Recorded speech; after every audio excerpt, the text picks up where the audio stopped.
The stagecoach lurched to a stop in front of the weathered general store, and Hannah Lambert pressed her gloved hand against the window, peering out at the dusty main street of Fort Stockton, Texas, with a mixture of trepidation and determination that had carried her all the way from Philadelphia.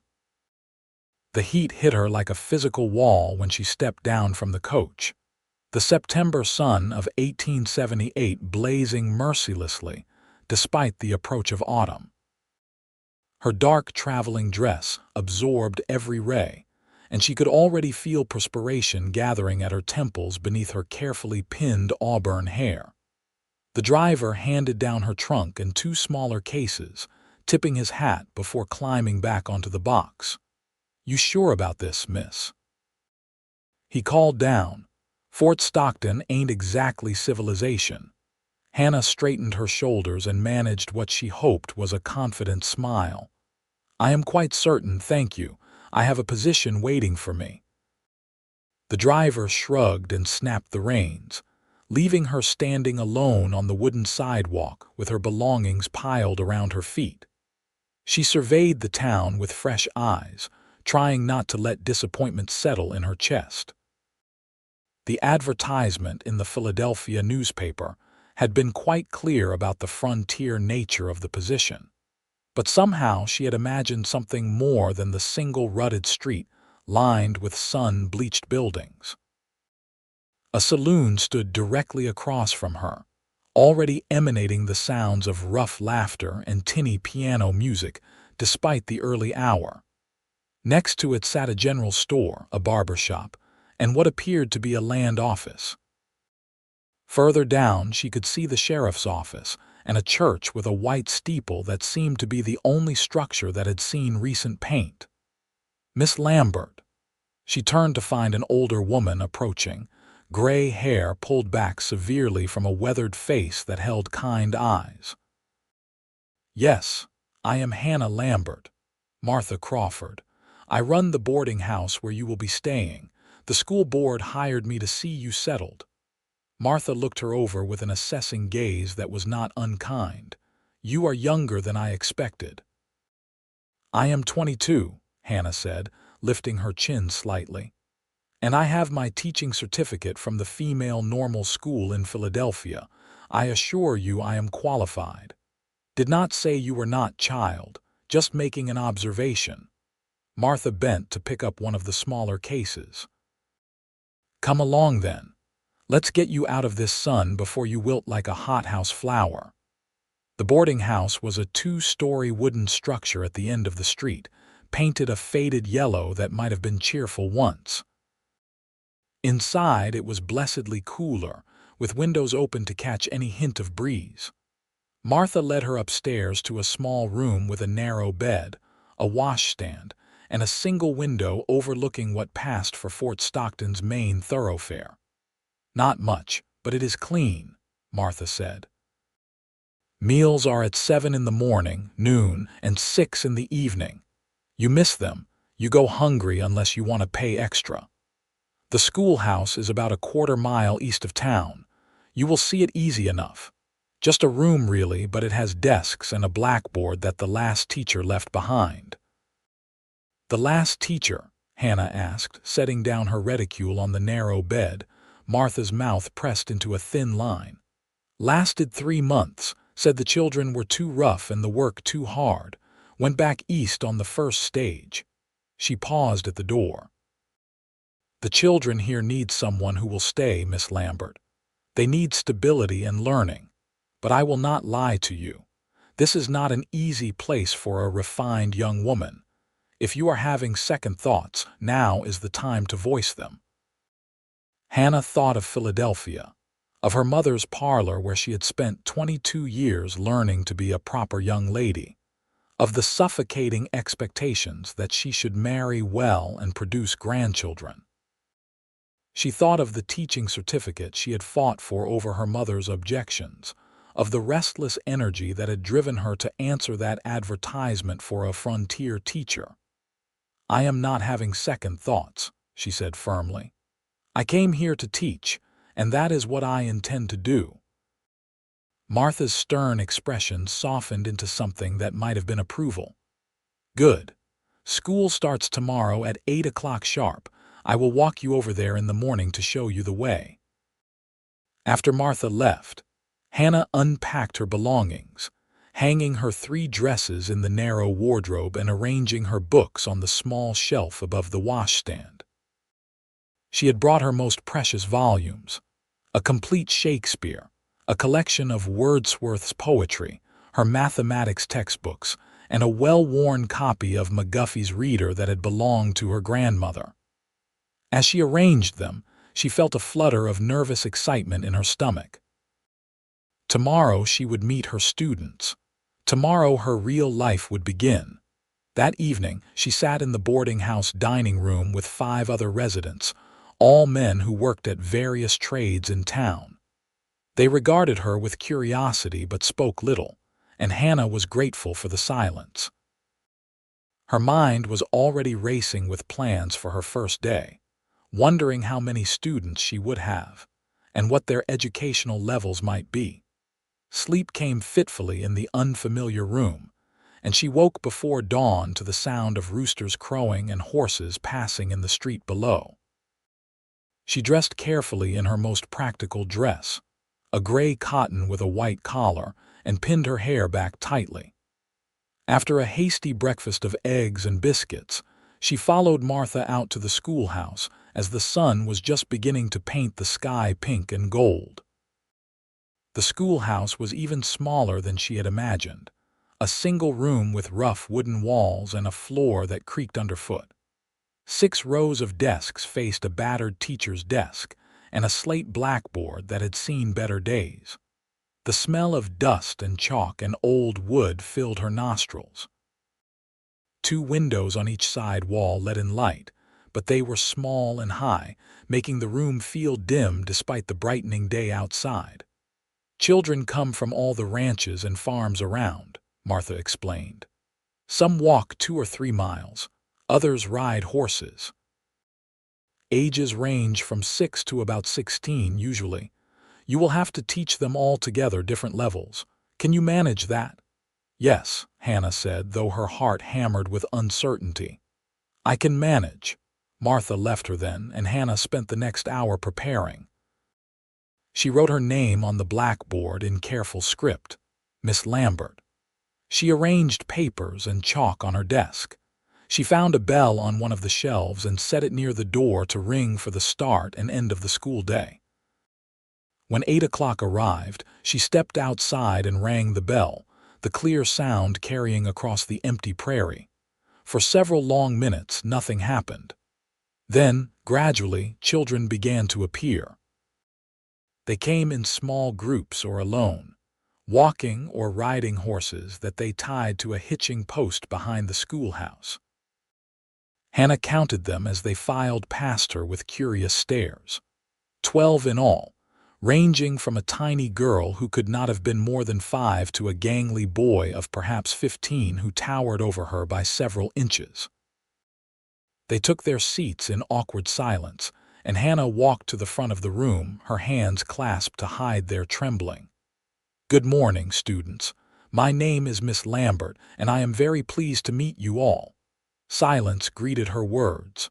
A few of the younger children stared with wide eyes. The older ones looked skeptical or bored. "I thought we might begin by having each of you introduce yourself and tell me a bit about your interests," Hannah continued, trying to keep her voice steady and warm. "Who would like to go first?" More silence. Then slowly, a girl of about 10 raised her hand. "I am Rosie Martinez. I live on my papa's farm north of here. I like to read when we have books." "Thank you, Rosie. It is lovely to meet you." Hannah felt a surge of relief. "Who is next?" One by one, the children introduced themselves. There were the Turner twins, Jimmy and Jane, who were 7 and finished each other's sentences. There was Samuel Chen, whose father ran a restaurant that served the railroad workers passing through. There was Beth Ann Crawford, Martha's granddaughter, who was 13 and clearly the leader among the older girls. And there were the younger ones, Mary, Jacob, Thomas, and little Emma, who lisped her name around a missing front tooth. The older boys were last. The 15-year-old was named Daniel, and he spoke in a bored drawl that suggested he thought he was too old for school. Next to him sat a boy named Peter, perhaps 13, who seemed more interested in carving something into his desk than in introducing himself. "Thank you all," Hannah said when they had finished. "Now I would like to understand what you have learned so far. Let us begin with reading. Who can read for me?" The day passed in a blur of assessment. She discovered that Rosie could indeed read quite well, as could Beth Ann and a few of the middle children. The younger ones knew their letters but struggled with words. The older boys claimed they could read but showed little interest in demonstrating. Mathematics proved even more varied, with some children able to add and subtract competently while others still counted on their fingers. By the time 3 o'clock arrived and she dismissed them, Hannah's head was spinning with the challenge ahead. How was she to teach so many different levels simultaneously? How could she engage the older children while not leaving the younger ones behind? She was gathering her things when she heard a horse approach the schoolhouse. Through the window, she saw a man dismount, tall and lean in dusty work clothes and a battered hat. He tied his horse next to the hitching post and walked toward the door with an easy, rolling gait that spoke of years in the saddle. Hannah stepped outside, curious. The man removed his hat as he approached, revealing sun-streaked brown hair and a weathered face that she guessed placed him in his mid-20s. His eyes were a striking blue-gray, and they regarded her with a mixture of shyness and determination. "Miss Lambert." His voice was deep and surprisingly gentle. "Yes. May I help you? My name is Ethan Zimmerman. I work at the Double R Ranch west of here." He twisted his hat in his hands. "I heard the town finally got a new teacher. I was wondering if you might consider taking on an additional student." Hannah glanced past him, looking for a child. "Of course. How old is the student?" 24, he said, and a flush crept up his neck. "It is me, madam. I never learned to read proper, and I figured it was about time I did." Surprise rendered her momentarily speechless. She had never taught an adult before, had never even considered such a thing. But as she looked at this cowboy standing before her with such earnest hope in his expression, she found herself nodding before she had fully thought it through. "Yes," she said. "Yes, I can teach you. But the school day ends at 3, and I imagine you work during those hours." Relief flooded his face, transforming it. "I do, madam. I was hoping you might consider giving me lessons after school hours. I could pay you, of course. Not much, but something." "That would be acceptable," Hannah heard herself say. "When would you like to begin?" "Now," he asked hopefully. "If you are not too tired from teaching the young ones all day." She was exhausted, actually, but something about his eagerness touched her. "Now is fine. Come inside." They returned to the schoolhouse, and Hannah directed him to one of the larger desks near the back. He folded his tall frame into it awkwardly, his knees knocking against the underside. She fetched her primer and pulled up a chair beside him. "Let us start with the basics," she said. "Can you recognize any letters?" "Some," he admitted. "I know the alphabet mostly. I just never learned to put the letters together into words that make sense. My ma tried to teach me when I was little, but she died when I was 8, and after that, there was just work to be done. My pa needed help on the ranch, and there was no time for learning." "I am sorry about your mother," Hannah said softly, "but it is never too late to learn. Let us begin with simple words." She wrote "cat" on a slate and handed it to him. He stared at it, his brow furrowing in concentration. "C. A. T," he sounded out slowly. "Cat. Excellent." Hannah felt a teacher's pride bloom in her chest. "Let us try another." They worked for nearly an hour, Ethan proving to be an apt student despite his initial struggles. He approached each word with intense focus, determined to master it before moving on. Hannah found herself enjoying the lesson, appreciating the way he listened intently to her explanations and asked thoughtful questions. When the light began to fade, making it difficult to see the slate clearly, she finally called an end to the session. "That is enough for today. You did very well, Ethan." He stood, unfolding from the desk with a slight grimace. "Thank you, Miss Lambert. This means more to me than you can know." "When should I come back?" "How about 3 times a week? Monday, Wednesday, and Friday at this same time?" "I will be here," he promised. "Thank you again, madam." He replaced his hat and left, mounting his horse with the unconscious grace of someone who had spent more time in a saddle than on the ground.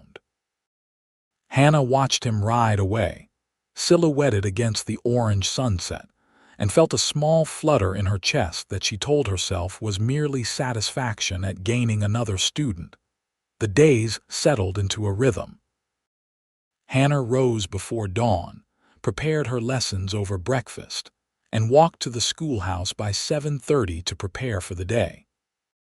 The children arrived at 8, and she divided her time among the different age groups, rotating between reading lessons for the youngest, arithmetic for the middle group, and history or geography for the oldest. It was exhausting work, requiring constant attention and endless patience, but she found herself loving it despite the challenges. The children slowly warmed to her. Rosie became her eager helper, always ready to assist the younger students. Beth Ann stopped viewing her with suspicion and began to participate actively in lessons. Even Daniel, the bored 15-year-old, showed occasional flashes of interest when she discussed topics beyond basic reading and writing. But it was her evening lessons with Ethan that she found herself anticipating most. 3 times a week, he would arrive promptly at 3:15, having clearly rushed from his ranch work without taking time to clean up. He would smell of horses and leather and honest sweat, and he would fold himself into that desk with such earnest determination that her heart would squeeze in her chest. His progress was remarkable. Within 2 weeks, he was reading simple sentences. Within a month, he had worked through the entire primer and moved on to more advanced texts. He had a hunger for learning that reminded her why she had become a teacher in the first place. "Read this one," she said one October afternoon, pointing to a passage in a book of American history. Ethan bent over the page, his finger following the words as he read aloud. George Washington crossed the Delaware River on Christmas night in 1776, surprising the Hessian soldiers at Trenton. He looked up with triumph in his eyes. "I read that whole thing without stopping." "You did," Hannah confirmed, smiling. "And with good expression, too. You have come so far, Ethan." He ducked his head, that familiar flush creeping up his neck. "I have a good teacher." They sat in comfortable silence for a moment, the late afternoon sun slanting through the schoolhouse windows and painting everything gold. Hannah became suddenly aware of how close they were sitting, how she could see the individual lashes framing his blue-gray eyes, how his hands were large and calloused, but held the book with surprising gentleness. "Why did you decide to learn now?" she asked, breaking the moment. "You said you are 24. You could have sought out lessons years ago." Ethan set the book down carefully on the desk between them. "I guess I was always too embarrassed before. Seemed shameful, a grown man not being able to read. But when I heard there was a new teacher in town, I thought maybe it was a sign. And you are from back east, so you do not know everyone here, do not know their histories. Figured you would not judge me for my ignorance." "I would never judge anyone for wanting to learn," Hannah said softly. "Education should be available to everyone, regardless of age or circumstance." "You believe that?" He looked at her intently. Seems like most folks think learning is just for children or for wealthy people who have time for it. I believe everyone deserves the chance to improve themselves, to access the world of books and knowledge. It is one of the reasons I became a teacher."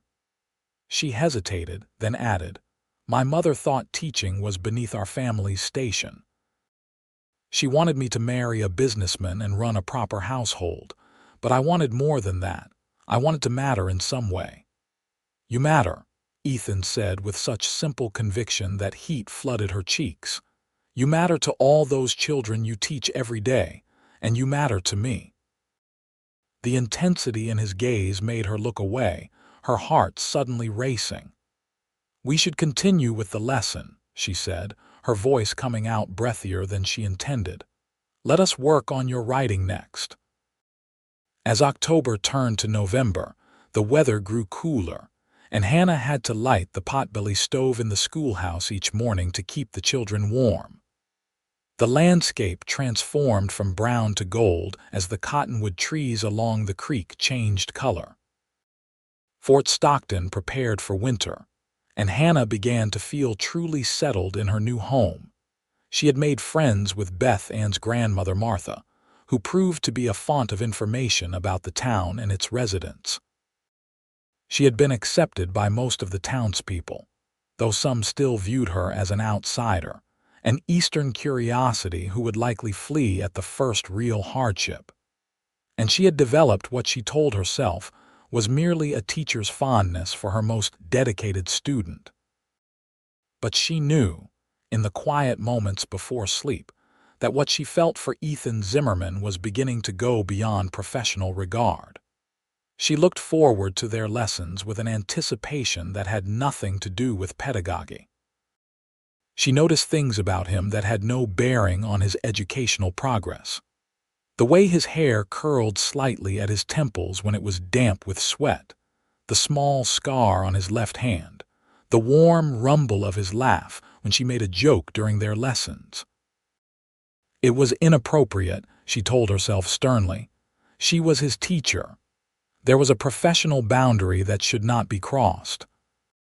But knowing that did nothing to stop the flutter in her chest when he smiled at her, or the way her skin tingled when their hands accidentally brushed as they shared a book. One Wednesday, in late November, Ethan arrived for his lesson looking troubled. He had a split lip and bruising along his jaw that he had tried unsuccessfully to hide beneath his hat. "What happened?" Hannah asked immediately, concern overriding propriety.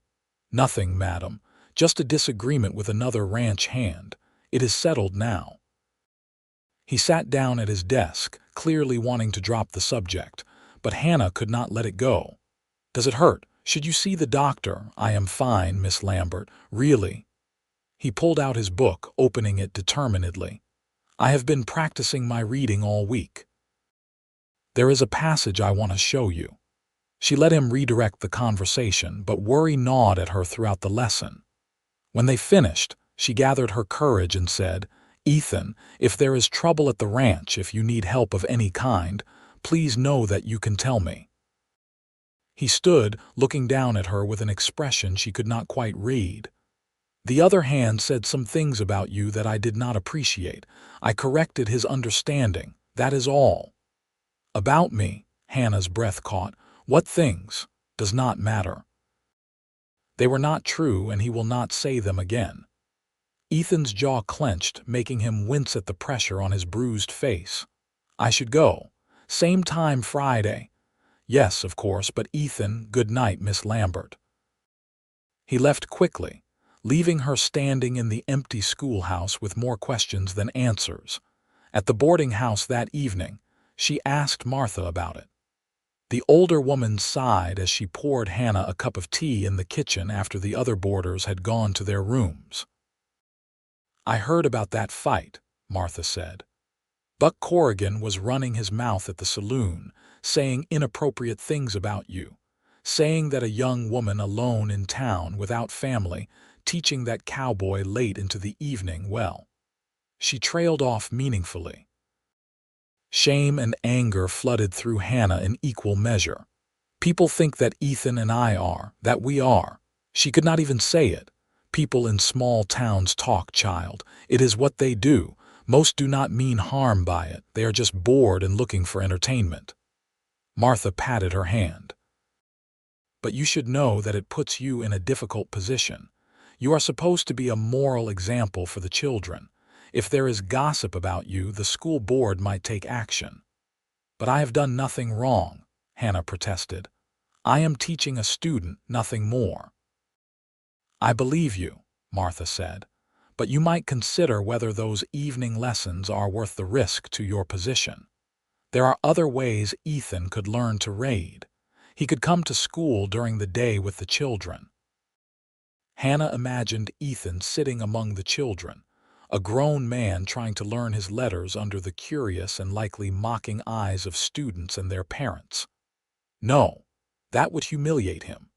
The evening lessons are private and allow him to learn at his own pace without embarrassment. Then you need to be very careful, Martha warned. Keep the schoolhouse door open during lessons, even if it is cold. Make sure people can see that everything is proper. Your reputation is more fragile than you might think. That night, Hannah lay awake wrestling with the problem. She did not want to stop teaching Ethan. Beyond her growing feelings for him, which she was trying desperately to ignore, he was a model student who deserved every chance to improve himself. But she also could not afford to lose her position. She had nowhere to go if the school board dismissed her, and she had come to love teaching these children who needed her. When Friday arrived, she left the schoolhouse door open despite the chill wind that whistled through the room. Ethan noticed immediately when he arrived. "You will freeze," he said, moving to close it. "Leave it," Hannah said quietly. "People have been talking. We need to be above reproach." Understanding and anger flashed across his face in quick succession. "This is because of Buck Corrigan. Miss Lambert, I am so sorry. I never meant to cause you trouble." "You did not cause it. Gossip and small minds did." She tried to smile. "But we must be careful. Now, shall we continue with Ivanhoe? You were doing so well with it last time." They worked through the lesson with the door open, Hannah shivering in her shawl despite the stove burning at full capacity. Ethan noticed her discomfort and shortened the lesson, leaving earlier than usual despite her protests. "I will not have you catching pneumonia on my account," he said firmly. "Besides, I can practice on my own now. You have taught me well enough for that." After he left, Hannah sat in the cold schoolhouse, feeling tears prick her eyes. She did not cry, but she wanted to. She had come west seeking independence and purpose, and she had found both. But she had not anticipated how lonely it would be, how much she would crave connection, how hard it would be to maintain the careful distance that propriety demanded. The problem resolved itself, at least partially, the following week. Ethan arrived on Monday with a solution. "What if we moved the lessons to Sunday afternoons?" he suggested. "At the church, the Reverend said he would be happy to let us use one of the rooms there. It is a public building, so there could be no question of impropriety, and you would not be working on a school day, so the school board could not object." Hope bloomed in Hannah's chest. "The Reverend approved this. I spoke with him after services yesterday. He thinks it is commendable that I am pursuing education and that you are dedicated enough to help me." Ethan's expression was cautious. "If you are willing, that is. I know I am asking a great deal of your free time." "I am willing," Hannah said, perhaps too quickly. Sunday afternoons would be perfect. So their routine changed. 3 times a week turned into 2-hour Sunday sessions in a small room off the church sanctuary, with the door open and the Reverend frequently passing by. It was all perfectly proper, and gradually the gossip died down. The school board made no complaints. Martha stopped looking worried when Hannah returned from lessons. but the change in venue did nothing to diminish Hannah's growing feelings. If anything, having more concentrated time with Ethan only deepened her attachment. She learned more about him during those Sunday sessions, the conversation flowing easily between them now that they had moved beyond the primer. She learned that he had come to Texas from Missouri with his father at age 10, after his mother died of influenza. She learned that his father had passed 3 years ago, leaving him alone in the world except for the community of ranch hands he worked with. She learned that he loved the wide open spaces of Texas, the endless sky, the way you could ride for miles without seeing another soul. "Do you miss Missouri?" she asked one December afternoon as they sat reading. "Sometimes," he admitted. "I miss the green of it, the trees. Texas is beautiful in its own way, but it is harsh, unforgiving." He looked at her. "Do you miss Philadelphia?" "Sometimes," she echoed. "I miss the culture, the theater, the libraries, but I do not miss the expectations, the narrow path I was supposed to walk. Here, I feel like I can breathe." "I know what you mean," Ethan said softly. "That is how I felt when I learned to read. Like a door opened that I did not even know was closed. Like suddenly the world was bigger." They smiled at each other, and in that moment, Hannah felt something shift between them. It was no longer just a teacher and student. They were two people who understood each other, who valued the same things, who felt the same yearning for something more than the lives they had been born into. Christmas approached, and the town decorated for the holiday with pine boughs and red ribbons. The children performed a nativity play at the church, and Hannah felt a surge of pride watching her students recite their lines. Even Daniel, the perpetually bored 15-year-old, threw himself into his role as Joseph with unexpected enthusiasm. After the performance, Ethan approached her in the crowded church hall where people gathered for cookies and punch. "Your students did wonderfully," he said. "You should be proud." "I am," Hannah said, accepting a cup of punch from Martha. "They worked very hard." "Miss Lambert, might I speak with you privately for a moment?" Her heart jumped, but she kept her expression calm. "Of course." They stepped outside into the cold December evening. The sky was brilliant with stars, unpolluted by city lights, and Hannah's breath made clouds in the air. "I got you something," Ethan said, pulling a small package from his coat pocket. "For Christmas. I hope it is not inappropriate." "Ethan, you should not have. Please, open it." With trembling fingers, Hannah unwrapped the brown paper to reveal a small leather-bound book. She tilted it toward the light spilling from the church windows and read the title embossed in gold. "Sonnets from the Portuguese by Elizabeth Barrett Browning." "You said once that you liked poetry," Ethan said nervously. "I remembered that. I asked the man at the general store to order something special. It took a while to arrive, but I hoped you might like it." Tears stung Hannah's eyes.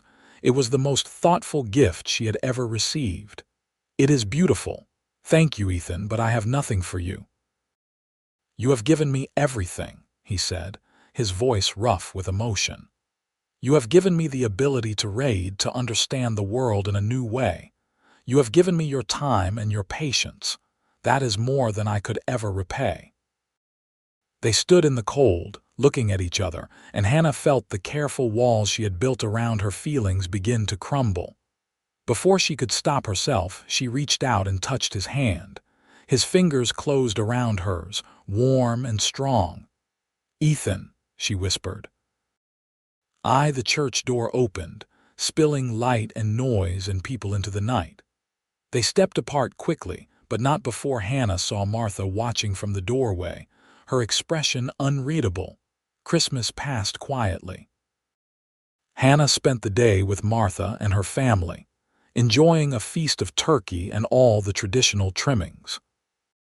The children had 2 weeks off from school, and Hannah used the time to plan lessons for the new year and to read her book of poetry, tracing her fingers over the words and thinking of Ethan. When school resumed in January of 1879, she threw herself into teaching with renewed vigor. She started a spelling bee competition that got all the students excited about learning.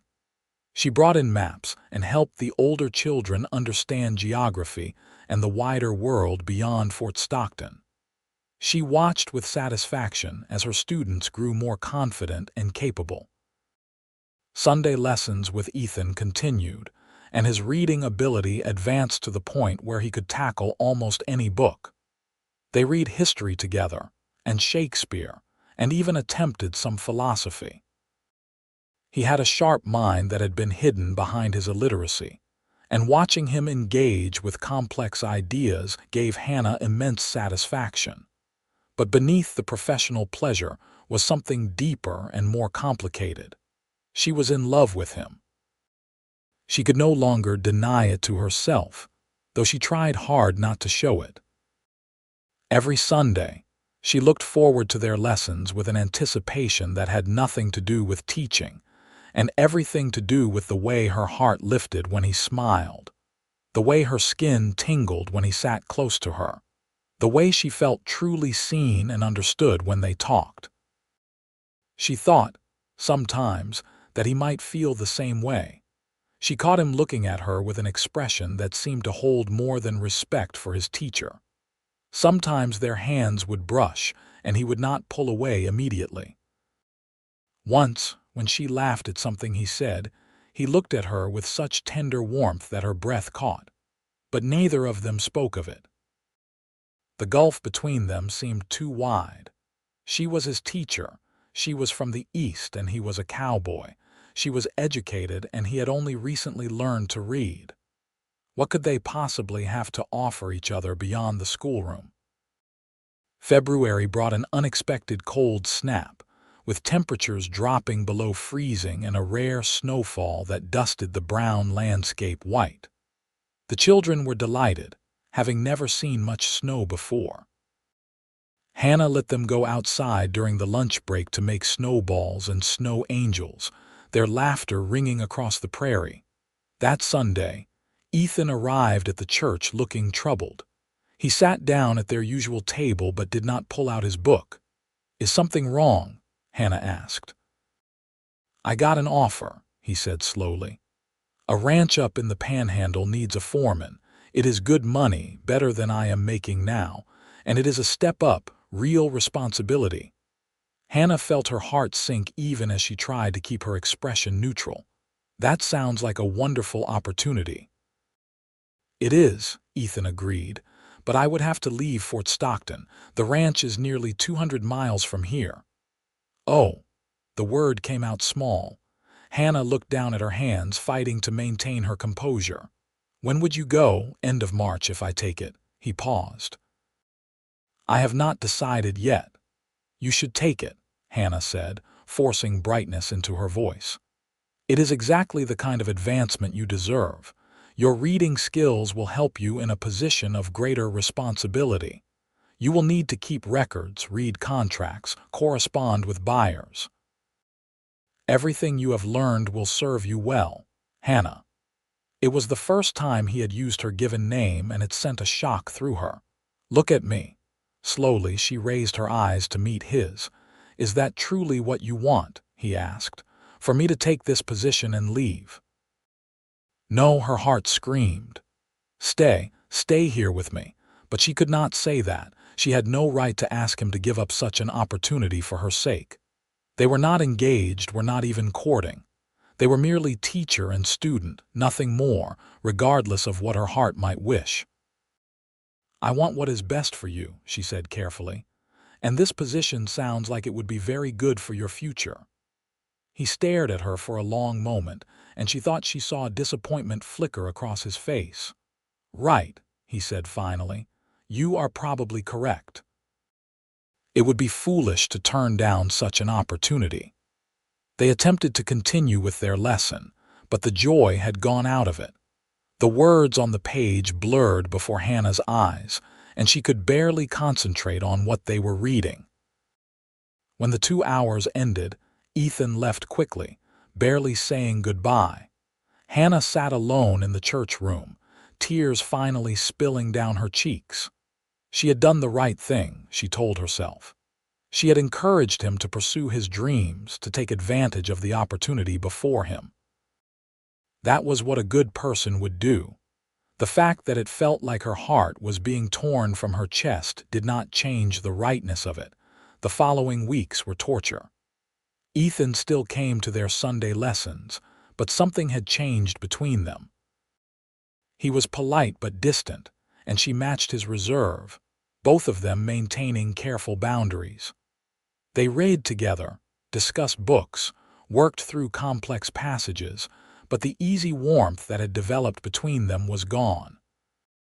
Hannah threw herself into teaching the children, staying late at the schoolhouse to prepare elaborate lessons, anything to avoid thinking about Ethan's impending departure.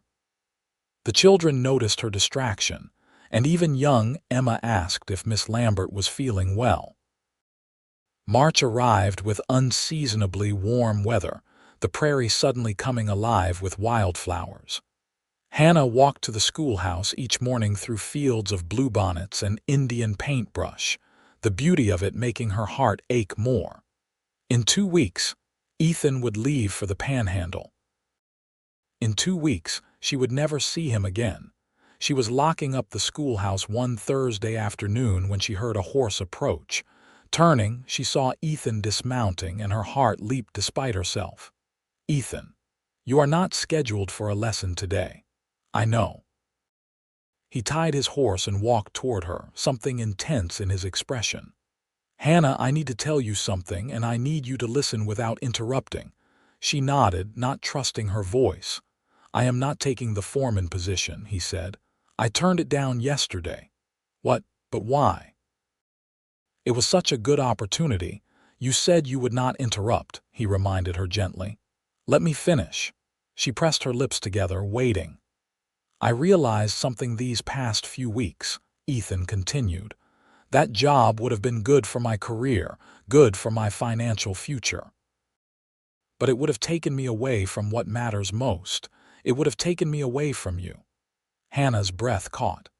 "Ethan, I am in love with you, Hannah Lambert," he said, his voice rough with emotion. "I have been for months now, probably since those first lessons when you treated me with such kindness and patience. You have changed my life in ways that go far beyond teaching me to read. You have made me believe I could be more than just a ranch hand, that I could have dreams and aspirations. You have made me want to be better." "I am in love with you too," Hannah whispered, the words tumbling out before she could stop them. "I have tried not to be, told myself it was impossible, but I cannot help it. When you said you were leaving, I thought my heart would break." Ethan closed the distance between them in 2 strides, taking her hands in his. "Then let me stay. Let me court you properly, the way you deserve. I know I am just a cowboy and you are an educated woman from Philadelphia, but I can learn. I can be the kind of man worthy of you." "You already are," Hannah said fiercely.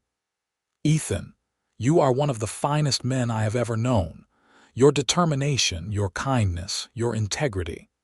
The fact that you taught yourself to read as an adult shows more character than a dozen men who were handed their education as children." "Then you will let me court you?" Hope blazed in his eyes. "Yes," she said, laughing through the tears that were streaming down her face. "Yes, of course, yes." He lifted her hands to his lips and kissed them gently. "I promise I will do this right. I will come to church with you on Sundays, take you to town socials, bring you wildflowers, whatever proper courting requires. I will not give the gossips anything to talk about." "I do not care about gossips," Hannah said, "but I appreciate the sentiment." They stood there outside the schoolhouse, holding hands and smiling at each other like fools until the sun began to sink toward the horizon. Finally, reluctantly, Ethan said he should go. "But I will see you Sunday," he said, "and this time we will not be having a lesson. I will be taking you for a walk, with Martha as a chaperone if necessary, and we will talk about our future." "Our future," Hannah repeated, loving the sound of it. Yes, I would like that very much. She walked back to the boarding house in a daze, her feet barely touching the ground. When she arrived, Martha took one look at her face and smiled.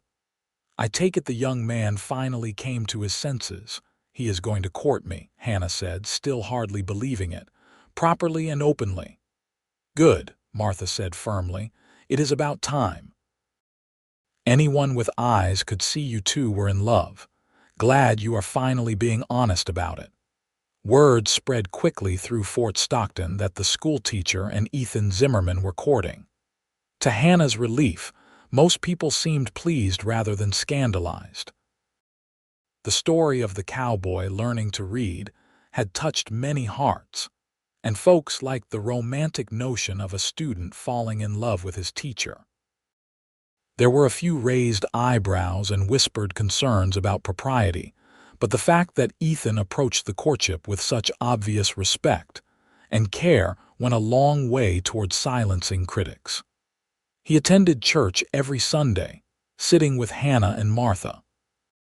He escorted her to the spring social at the town hall, dancing with her to fiddle music under the watchful eyes of half the town. He brought her flowers picked from the prairie, making her students giggle when he arrived at the schoolhouse with bouquets. Their Sunday lessons transformed into Sunday outings. They would walk along the creek that ran east of town, talking for hours about everything and nothing. Ethan shared his dreams of one day owning his own ranch, a small spread where he could raise horses and cattle. Hannah talked about her hopes for expanding the school, perhaps adding another teacher if the town continued to grow. Would you want to keep teaching after we are married? Ethan asked one April afternoon as they sat on a fallen cottonwood trunk, watching the water flow past. Hannah's heart skipped at the casual mention of marriage. They had been courting for only a few weeks, but somehow the assumption that they would marry seemed natural and right. I would like to, she said. At least for a while. These children need consistency.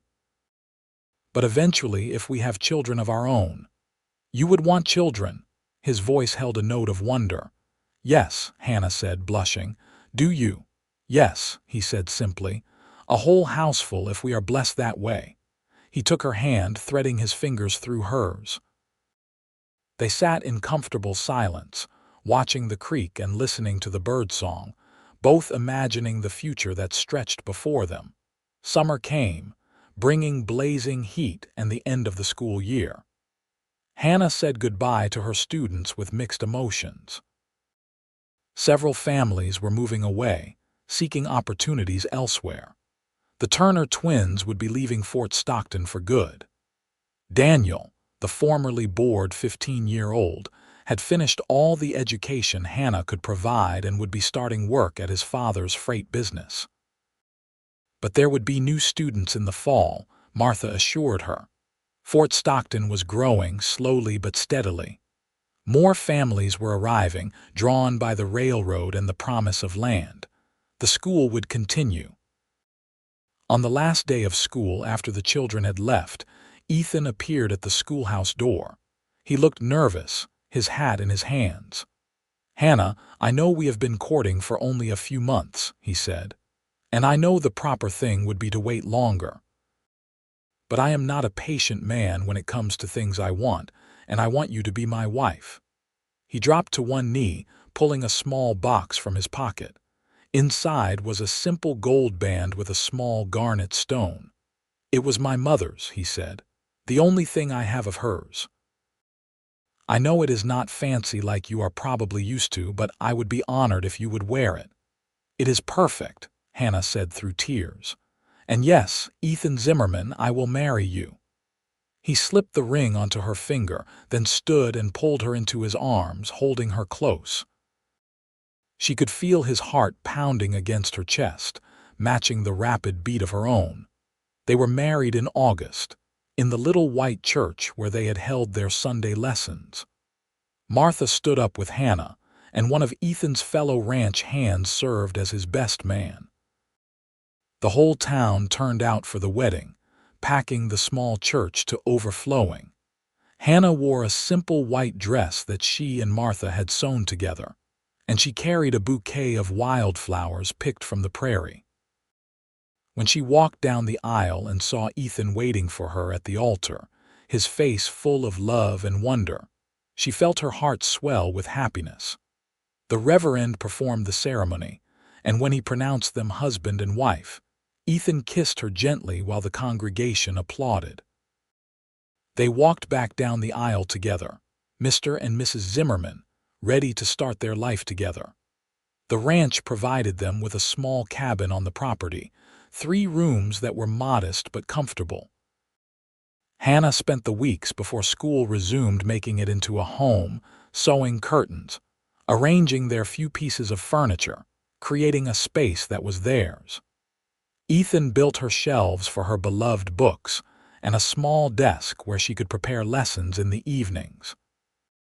When school started again in September, Hannah returned to her teaching, but now she had a home to return to each evening, a husband who greeted her with a kiss and wanted to hear about her day.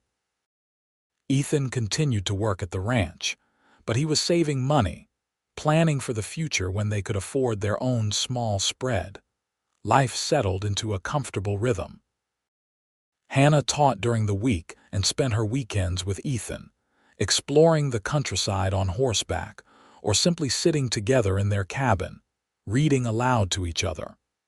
He had become an voracious reader, often finishing books faster than she could provide new ones. "You have created a monster," she teased one evening, watching him turn pages rapidly, completely absorbed in a novel. "You have created a man who understands how much he had been missing," Ethan corrected, looking up with a smile. "Every book is a gift, Hannah. A window into other worlds, other times, other lives. I cannot believe I lived 24 years without this." By Christmas, Hannah discovered she was pregnant. She told Ethan on Christmas morning, giving him a small package that contained a pair of tiny knitted booties Martha had helped her make. He stared at them in confusion for a moment before understanding dawned. "You are. We are." His face transformed with joy.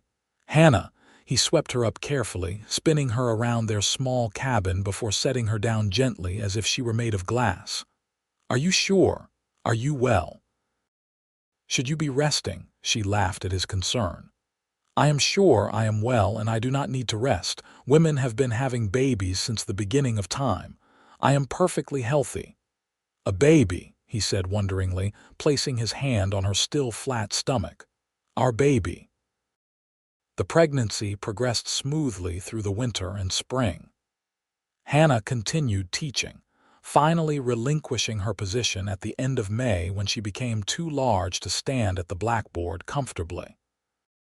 The school board had already hired a young man from Austin to take over for the next year, giving Hannah time to focus on becoming a mother. Their son was born on a sweltering July afternoon in 1880, attended by Martha and the town doctor. Ethan paced anxiously outside their cabin until he heard the baby's first cry, then burst through the door to find Hannah exhausted but radiant, holding a tiny bundle. "A boy," she said softly. "We have a son." They named him William after Ethan's father. He had a tuft of dark hair and his father's blue-gray eyes, and Ethan held him with such tender care that Hannah fell in love with her husband all over again. The first year of parenthood was exhausting and wonderful in equal measure. William was a healthy baby with a hearty appetite and strong lungs. Hannah marveled at how quickly he changed, how each week brought new developments.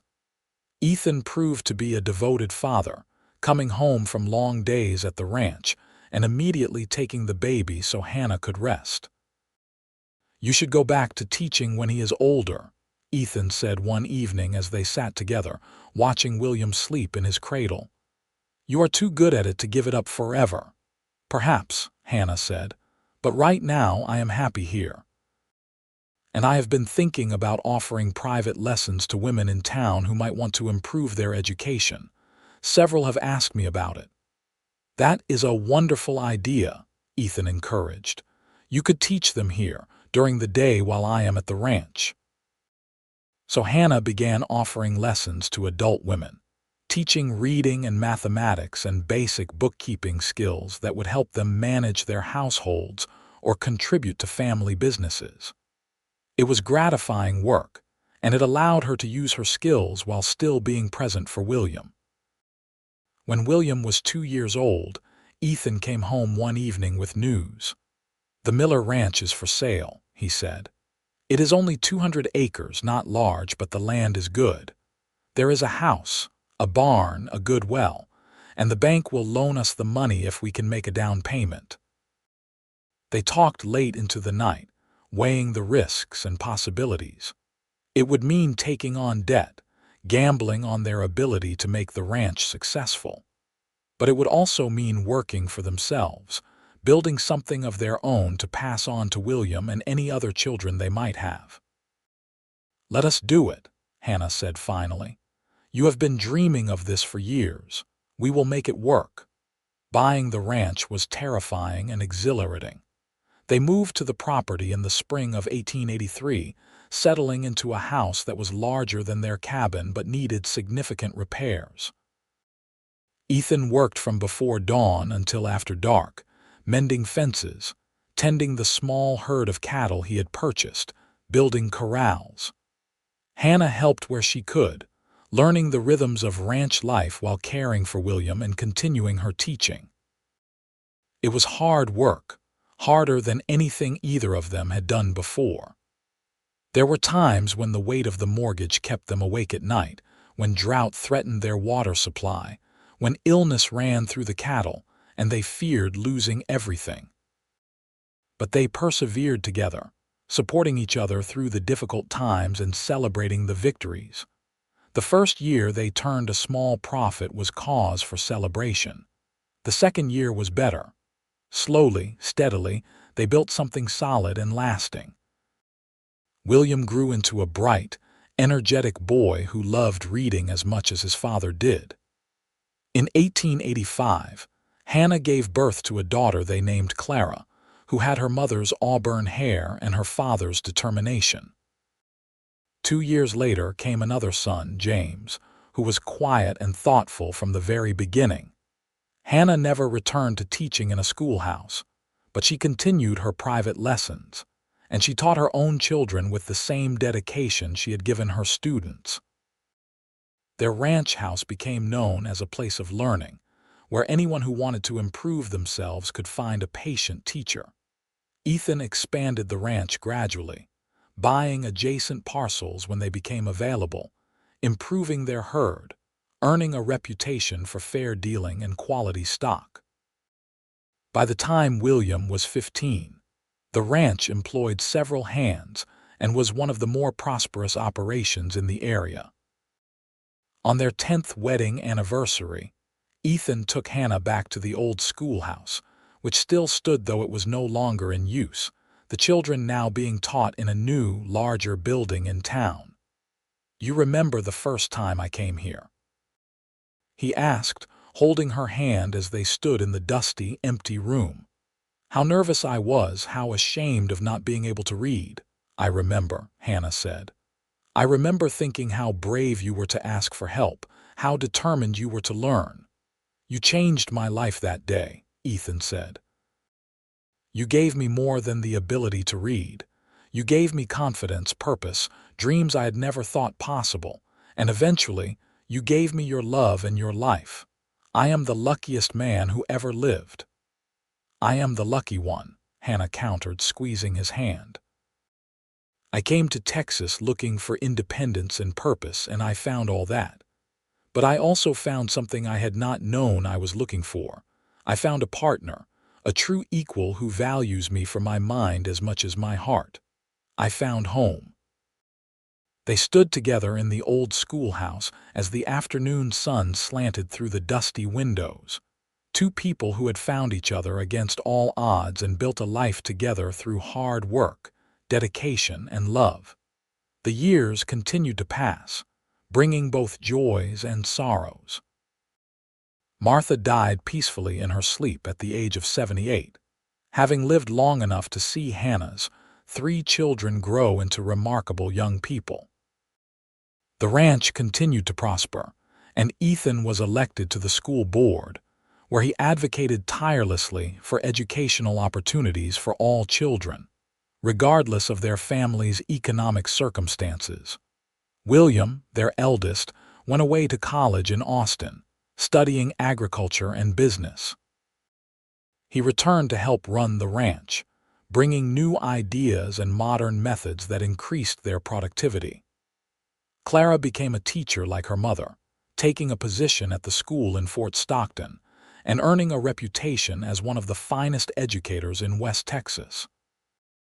James, the quiet one, surprised everyone by developing a talent for breeding horses, building that aspect of the ranch into a significant source of income. On Hannah's 50th birthday in 1906, the family gathered at the ranch for a celebration.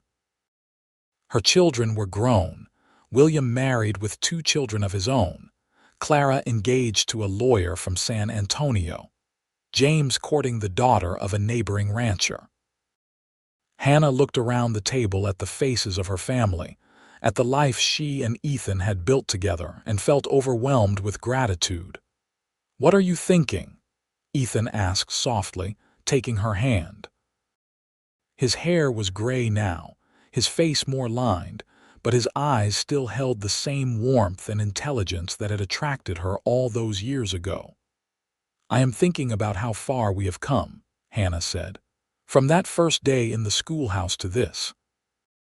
All the challenges we have faced, all the joys we have shared.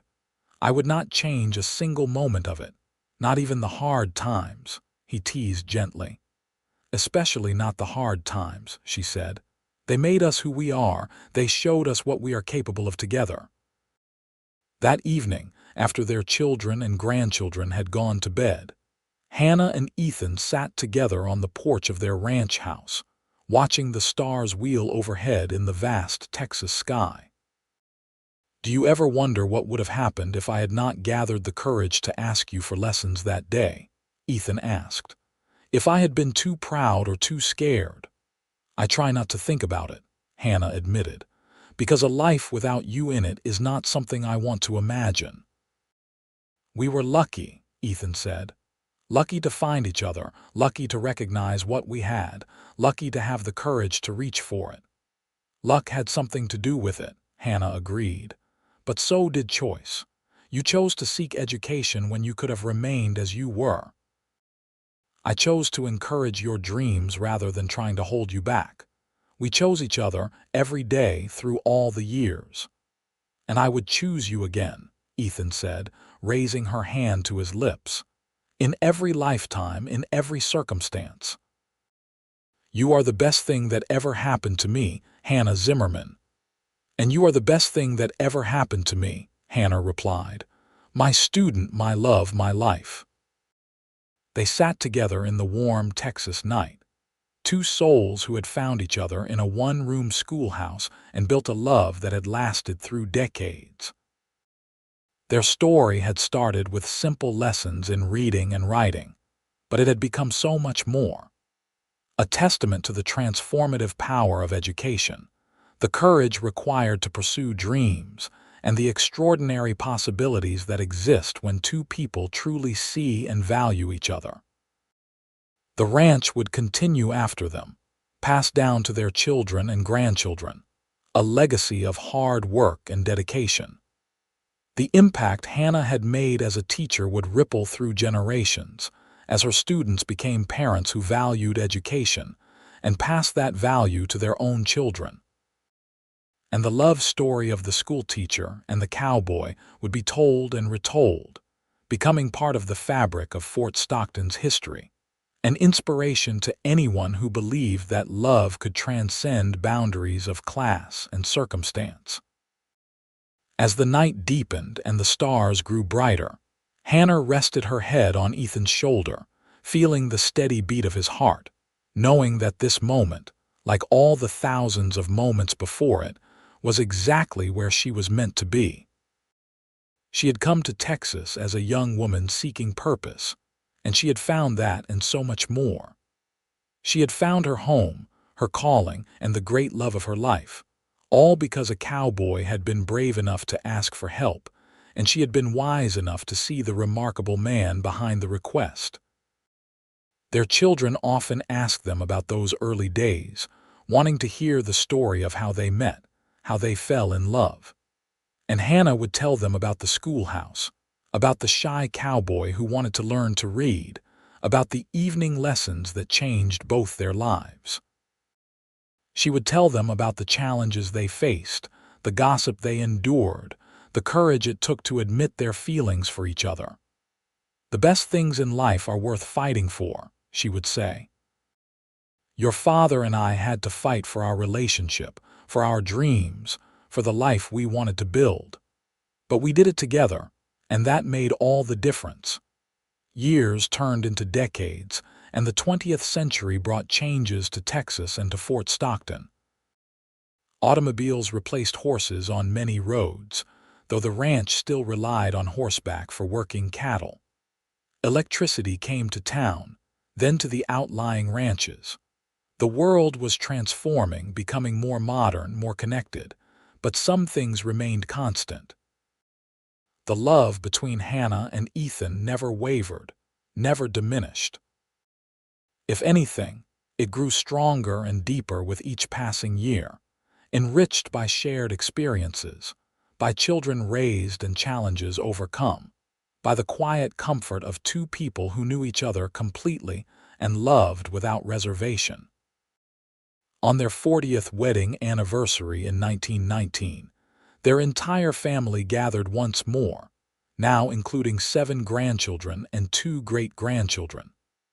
The ranch house that had once seemed so large now felt crowded with the press of people, with laughter and conversation and the happy chaos of family. Ethan made a toast at dinner, standing at the head of the table with his hand resting on Hannah's shoulder. "40 years ago, I married the most remarkable woman in Texas," he said.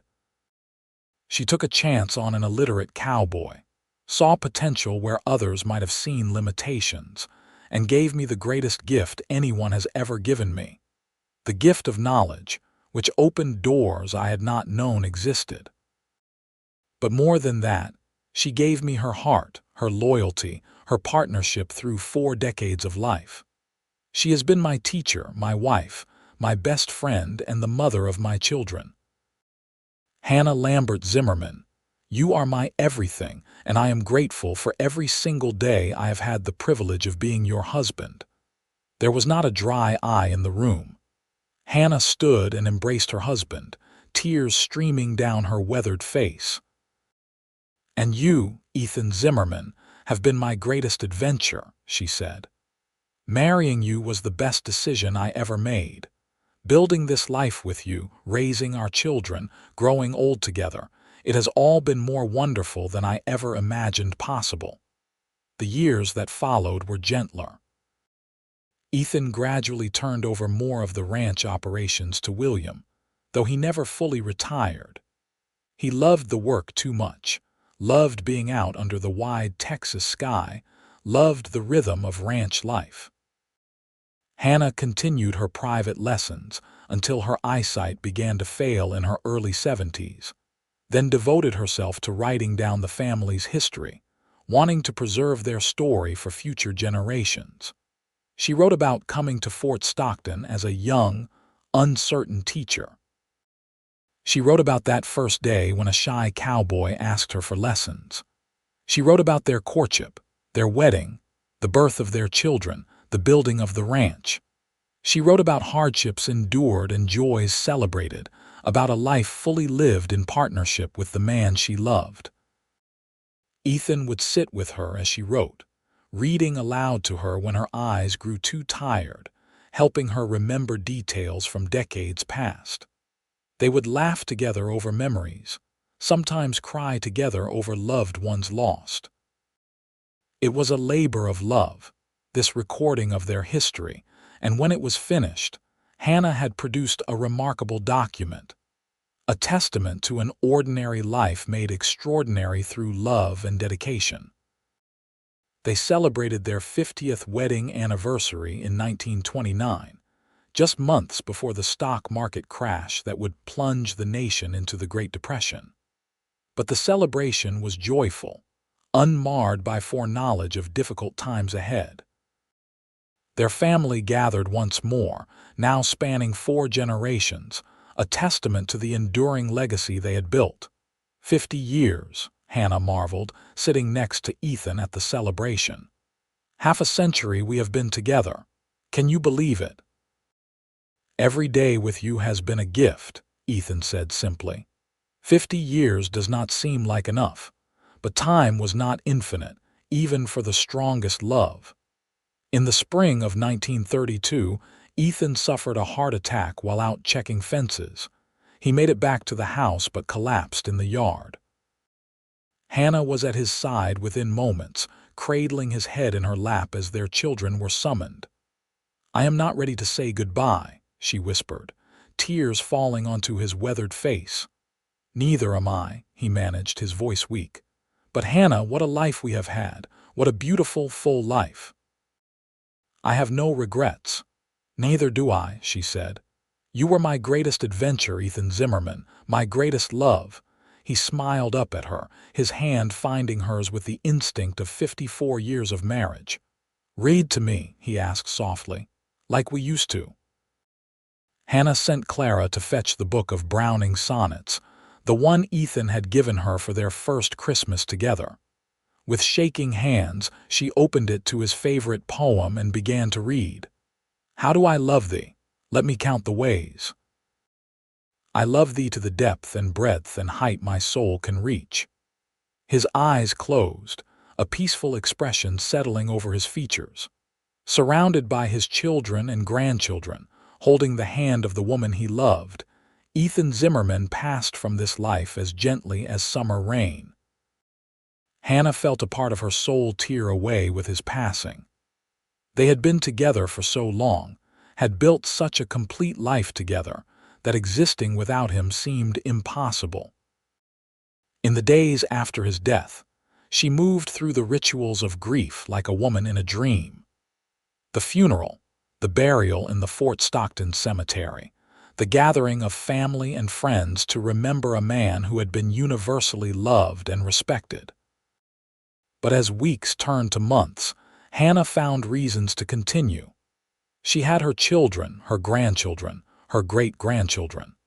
She had the ranch that she and Ethan had built together, now thriving under William's capable management even as the Depression ravaged the rest of the country. She had her memories, precious beyond measure, of a love that had sustained her through more than half a century.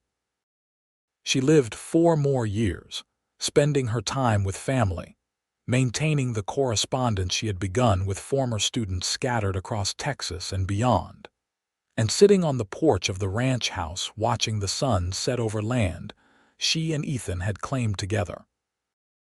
She never remarried, never even considered it. Ethan had been the love of her life, and she was content with the memories they had made. On a warm evening in May of 1936, Hannah Lambert Zimmerman died peacefully in her sleep at the age of 80. She was buried next to Ethan in the Fort Stockton cemetery, their matching headstones testament to a love that had endured through all challenges and all changes. At her funeral, their children and grandchildren spoke of her legacy. The dozens of students she had taught over the years, the educational opportunities she had championed, the example she had set of a woman who pursued her dreams and built a life of purpose and meaning.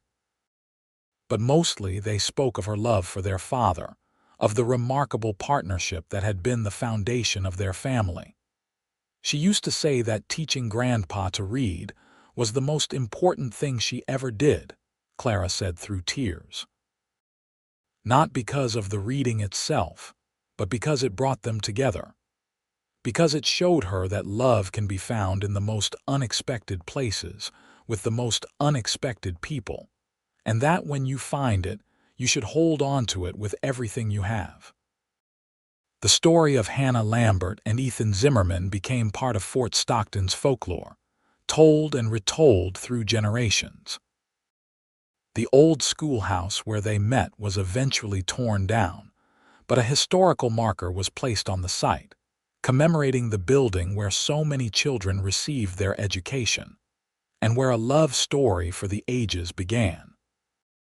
Their descendants continue to thrive, carrying forward the values of education, hard work, and dedication that Hannah and Ethan had embodied. The ranch remained in the family for generations, a living legacy of what two people could build together through love and partnership. And sometimes, on quiet evenings when the Texas sky blazes with stars, locals claim you can see two figures walking together along the creek east of town. A tall man and a smaller woman holding hands, heads bent together in conversation. They say it is the ghosts of Ethan and Hannah, still together even in death, still walking through the landscape they loved, still building their eternal love story under the vast Texas sky. Whether ghost story or romantic legend, the tale serves as a reminder of what truly matters in life. The courage to pursue your dreams, the wisdom to recognize love when it appears, and the dedication to build something lasting with the person who holds your heart. Hannah came to Fort Stockton seeking purpose and found that and so much more. Ethan sought education and discovered not just literacy, but the woman who would transform his entire existence. Theirs was a love that transcended the boundaries of their time, a partnership that created ripples extending far beyond their individual lives. In an era when women's options were limited and social class seemed insurmountable, they found each other and refused to let anything keep them apart. They built a life together based on mutual respect, shared values, and a love that only grew stronger with each passing year. The one-room schoolhouse where their story began may be gone, but what they created together endures. In the family that continues their bloodline, in the land that still bears their name, in the memories preserved in Hannah's carefully written history, and in the hearts of everyone who hears their story and believes, even for a moment, in the transformative power of love. They prove that education can change a life, that courage can overcome obstacles, and that love, when nurtured and protected, can last not just a lifetime but beyond, becoming something eternal and unbreakable. Their story reminds us that the greatest adventures often begin with the smallest steps, that the most profound changes can start with a simple request for help, and that true love recognizes no boundaries of class or circumstance. Hannah taught Ethan to read, but he taught her something equally valuable. That home is not a place but a person, that partnership means supporting each other's dreams, and that the greatest happiness comes from building something meaningful together. In the end, theirs was a thoroughly American story, born of the frontier spirit that valued hard work and determination over pedigree and privilege. It was a story of two people who refused to accept the limitations others tried to place on them, who saw potential where others saw impossibility, who built a life of purpose and meaning through dedication and love. And it was a story that ended exactly as it should, with two souls who found each other against all odds and remained together through everything life brought them, loving each other until their very last breaths and, perhaps, beyond.